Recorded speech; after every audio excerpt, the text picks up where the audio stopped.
no all-seeing, all-loving God who keeps us free from harm. Atheism is not a recipe for despair. I think the opposite.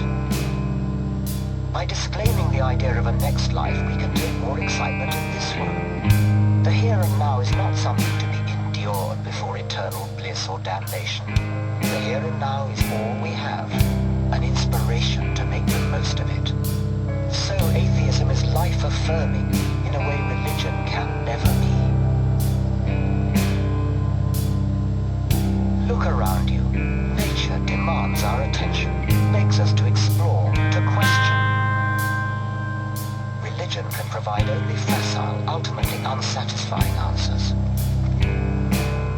Science, in constantly seeking real explanations, reveals the true majesty of our world in all its complexity. People sometimes say, there must be more than just this world, than just this life. But how much more do you want? We are going to die, and that makes us the lucky ones.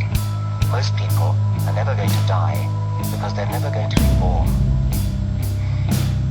The number of people who could be here, in my place, outnumber the sand grains of Sahara. If you think about all the different ways in which our genes could be polluted, you and I are quite grotesquely lucky to be here. The number of events that had to happen in order for you to exist, in order for me to exist. We are privileged to be alive, and we should make the most of our time on this world.